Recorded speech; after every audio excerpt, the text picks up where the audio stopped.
दोस्तों, एक कहावत तो आपने सुनी ही होगी कि किताबें इंसान की अच्छी दोस्त होती है जो हर वक्त हर घड़ी हमारी मदद के लिए खड़ी होती है। और आपको तो पता ही होगा कि दुनिया के अधिकतर सफल लोग किताबें पढ़ना पसंद करते हैं, लेकिन कुछ किताबें ऐसी हैं जो इंसान के दिमाग से परे है और इन किताबों को आज तक कोई नहीं पढ़ पाया। कुछ किताबें तो ऐसी रहस्यमय तरीके से लिखी गई है जिसको बड़े से बड़े एक्सपर्ट भी नहीं सुलझा सके। The book of Swega. दोस्तों, इस किताब का नाम जितना अजीब है, ये किताब भी उतनी ही रहस्यमय है। दोस्तों, 15वीं शताब्दी में क्वीन एलिजाबेथ के सहायक जॉन डी एक गणितज्ञ थे जो वैज्ञानिक दृष्टिकोण के अलावा काले जादू में भी यकीन किया करते थे।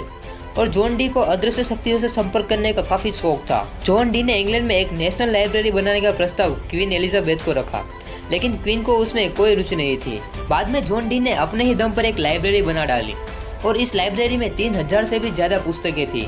और इन किताबों में कुछ किताबें ऐसी थी कि कोई भी उसे समझ नहीं पाता था, लेकिन जॉन डी सिर्फ एक किताब के लिए काफी एक्साइटेड थे। जी हाँ दोस्तों, वो किताब थी द बुक ऑफ स्वेगा। आखिर क्या था उस बुक में? आपके भी मन में यही सवाल आ रहा होगा।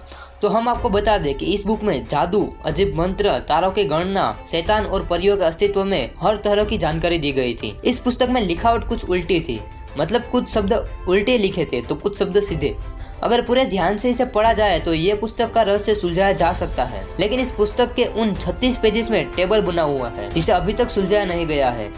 ये टेबल में वो कोडवर्ड है जिसके जरिए सुपर नेचुरल पावर से संपर्क किया जा सकता है। इस किताब के बारे में ये कहा जाता है कि अगर किसी ने भी ये किताब पढ़ ली तो उसकी मौत 2 से 3 साल में ही हो जाएगी।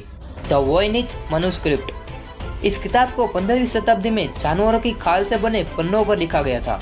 इस किताब को समझने की कोशिश करीब 1654 में शुरू हुई थी। इस किताब में लिखी हुई हस्तलिपि 1404 से लेकर 1438 के बीच की है और उस वक्त इस किताब को क्या सोचकर लिखा गया था ये अभी तक नहीं पता चला। इस किताब में लिखी हुई भाषा काफी विचित्र है और उससे भी ज्यादा विचित्र है इसमें बने ये चित्र। हालांकि विश्व युद्ध के दरमियान एक जापानीज ने इस किताब को समझने की कोशिश की थी, लेकिन उसे भी नाकामी ही हाथ लगी। विशेषज्ञों का मानना है कि जिस किसी ने भी इस किताब को लिखा है उसने बहुत ही सफाई से लिखा है। इन सभी कारणों की वजह से ही ये किताब अभी तक लोगों की जिज्ञासा का विषय बनी हुई है। दोस्तों, ये थी दुनिया की 2 सबसे रहस्यमय किताबें, और अगर आप इस किताब के बारे में जानने के लिए अभी तक रुके हुए हैं तो जरूर ही आप एक बुद्धिमान इंसान हो जो चीजों को समझने की कोशिश करते हैं। ऐसे ही इंटरेस्टिंग वीडियोस को देखने के लिए अपने इस दोस्त चैनल को लाइक, शेयर और सब्सक्राइब कर देना। धन्यवाद।